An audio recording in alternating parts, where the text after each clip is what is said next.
Hello, my name is Brian Dixon. I'm a photographer in Kodiak, Alaska, and Robin asked me if I would present a couple of my favorite techniques in Photoshop to you guys. So what I'm going to be looking at in this episode is black and white conversions, and I'm also going to touch a little bit on masks and how you can use them to kind of create creative effects in Photoshop. So first thing we're going to kind of look at is when you convert an image to black and white, Photoshop uses an interface that's based in filters that, in the old film days you had to apply a filter to in front of your lens to control the kind of the contrast of the scene and how different colors were rendered in black and white. Now we can do that all in Photoshop after the fact, and we convert any image we want into black and white. We don't have to apply filters beforehand, which is kind of nice, but it helps a little bit to know what's going on there and how colors, when they're converted to black and white, are affected by different filters.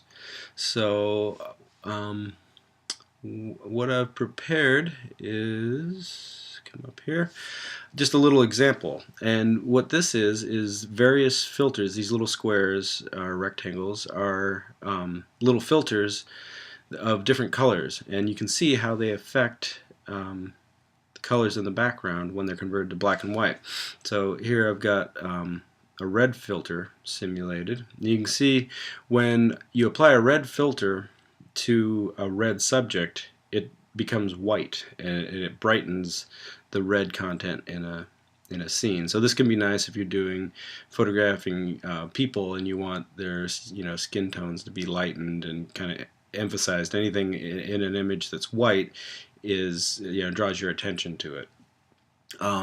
The other effect that a red filter has is it starts to darken green and blue, and so this is also nice for photography because applying a red filter would give you a darker sky, a very dramatic deep sky, and it would make the clouds kind of pop white against that. If we come down to like a green filter is another common one. As you'd expect, it lightens the green effect. It doesn't have as drastic a effect on the red, but it also works on the blue and the purple. It turns them completely black. And you'll see when we do our black and white conversion why this is important to understand how it's going to affect not just one color but the other colors in the scene as well. And then the blue filter, again, as you'd expect, it whitens blues and takes just about everything else and turns it black. Okay, and see some things to keep in mind. Yeah, the color wheel that I brought up here and that we're kind of dealing with when we're using filters is an optical color wheel. It's not the normal painter's color wheel that you'd expect, and it's the RGB. And so that's where the red is the opposite of blue, and blue is the opposite of green. And that kind of explains why in here you can see the blue filter is completely blocking out the red and the green, but it's bringing up the whites. So the example that we're going to work with is, and I just pulled this photo off of the web. It's not one of my own personal photos, but it's just an example. We're not going to make any money off it. We're just going to use it for training.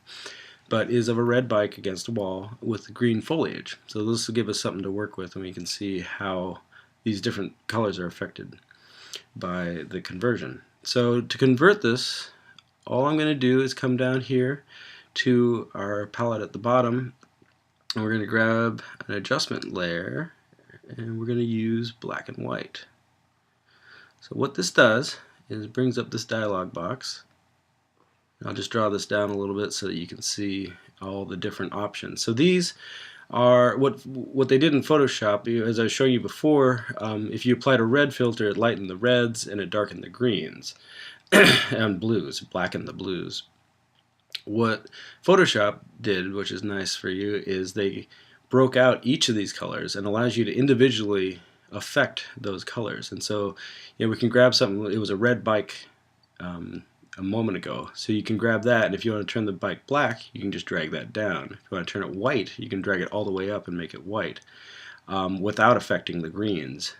And here we have greens. We can turn the foliage white, almost looks like an infrared effect, or we can turn them black. And the other colors, blues always tend to show up in unexpected places because they inhabit a lot of the shadows. Especially on sunny days, you'll find a lot of blue in the shadows. So sometimes it can be fun to just take a picture and kind of play around with this and see what happens. Now, you don't want to be too extreme. I'll zoom in here a little bit on some of your conversions. Oop, not that much. Because you'll start to get this grainy, pixelated effect. If you overdo it, you can see kind of what's happening where it's just kind of falling apart at a certain point. Same with the red. Like if you do too much, you lose detail. If you whiten it up too much, you lose, the contour of the bicycle kind of gets burned out. So we'll back up a little bit. I might just move this down a little bit over here.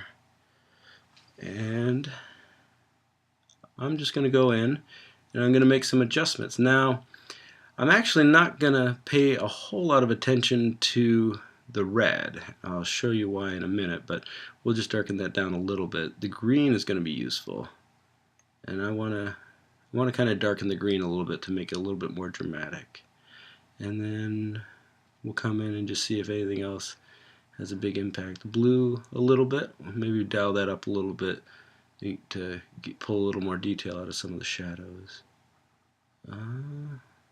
Alright, so that's pretty easy. You can spend a long time in here just playing around with minute little adjustments to that. There's also a bunch of presets that you can go through, and these have the different colored filters that they simulate. Infrared is kind of cool. Actually, I'll go to that one. I can recreate this. Infrared is kind of interesting. The red goes to black, and the green is really dialed up, bright white green. See, there's a red filter, which is pretty similar to what I was doing. It just brightened the bike a little bit more. I'll draw this down, and I might darken up that just a hair more. Alright, so that's kind of an introduction of how to do a black and white conversion. The next thing that I want to look at is layer masks.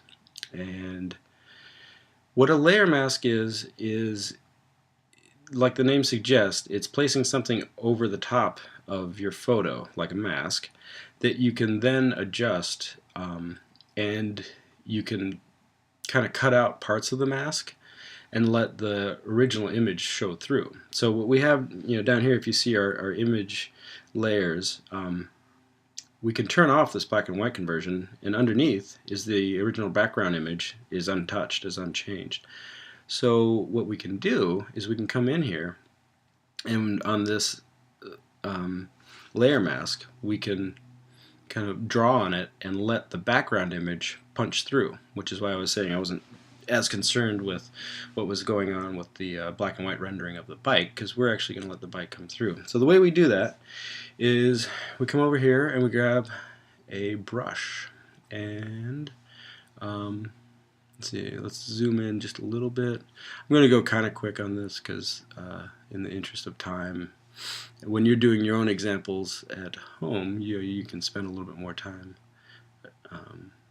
getting it exactly the way you want and paying attention to detail. So let's see, I'll bring the hardness up a little bit because I want to have it be